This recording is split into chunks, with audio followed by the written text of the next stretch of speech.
क्या DSSB फिर से बदलाव करेगा नियमों में? साथियों देखिए, दिल्ली में बहुत सारे अलग अलग विभाग हैं जो कि दिल्ली सरकार के अंतर्गत काम करते हैं। उन्हीं में से एक शिक्षा विभाग है।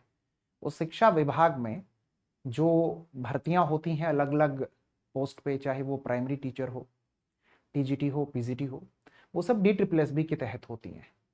तो DSSB के माध्यम से कुछ समय पहले तक सब कुछ एकदम सही चल रहा था। जो रिक्रूटमेंट रूल्स थे वो सब कुछ सही अच्छे तरीके से बना करके दिल्ली सरकार सिस्टम को चला रही थी।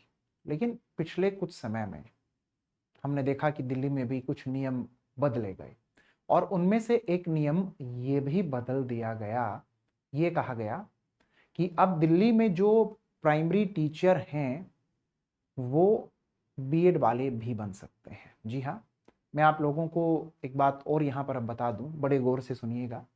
आप दिल्ली में शिक्षक बनना चाहते हैं, चाहे आप लोग PRT बनना चाहते हो, चाहे आप TGT बनना चाहते हो, या आप PGT बनना चाहते हो, तो आपको रिक्रूटमेंट रूल्स का पता होना चाहिए।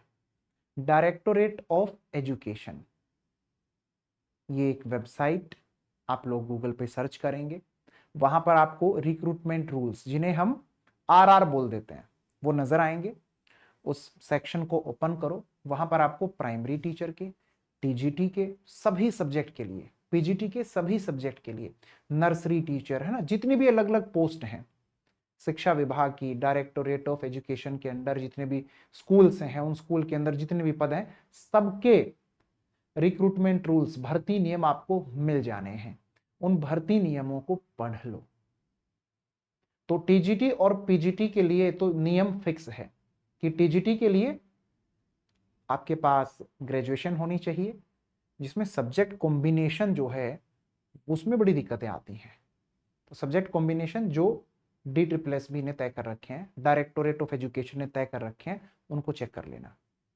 तो ग्रेजुएशन आपके पास होनी चाहिए और बीएड आपके पास। और PGT के लिए आप लोग जाते हैं तो ग्रेजुएशन के बाद में आपके पास पोस्ट ग्रेजुएशन और बीएड होनी चाहिए। पोस्ट ग्रेजुएशन उसी सब्जेक्ट में जिस सब्जेक्ट में आप टीचर बनना चाहते हैं।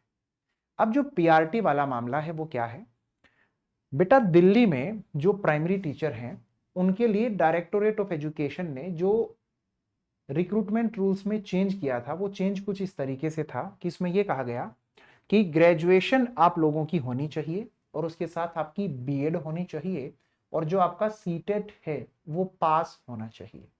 अगर ये आपका पास है, ये सब कुछ आपने कर लिया है, तो आप प्राइमरी टीचर बन जाइए।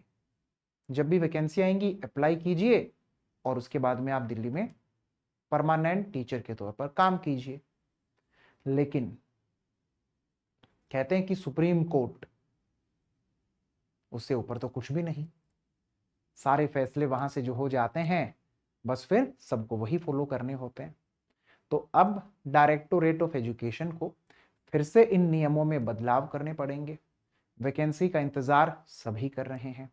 तो अब जो वैकेंसी हम लोगों को देखने को मिलने वाली है आने वाले दिनों में, उसमें हम ये कह सकते हैं कि बीएड वालों को मौका दिल्ली में अब प्राइमरी टीचर के तौर पर नहीं मिलेगा इस जजमेंट के बाद में जो भी वैकेंसी आती है। और अगर 1% ऐसा हुआ कि बीएड वालों को मौका दे दिया गया, तो बेटा फिर इसके अगेंस्ट फिर दोबारा से आप लोग देखेंगे केस होंगे, समय लगेगा, है ना। इसको फिर बोर्ड को सही करना पड़ेगा। तो कोई भी जो सरकार होगी, मेरे ख्याल से कोई भी जो बोर्ड होगा, वो इसमें फंसना नहीं चाहेगा और सुप्रीम कोर्ट के ऑर्डर को फॉलो करेंगे। और एक बात और आप लोगों से कहना चाहता हूं, जो हमारे बीएड वाले साथी हैं, बेटा जिंदगी जो होती है ना, वो यहीं तक नहीं होती है। जिंदगी यहीं तक नहीं होती है। यहां तक आप आए हैं और ये एक जो फैसला आया है, ये सोचकर के इस फैसले को एक्सेप्ट करो कि ये फैसला उस समय पर आ गया जब वैकेंसी दिल्ली में नहीं आई है।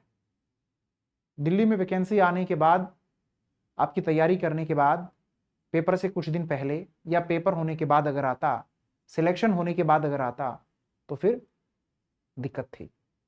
अब तो वैकेंसी आने से पहले नोटिफिकेशन आ गया।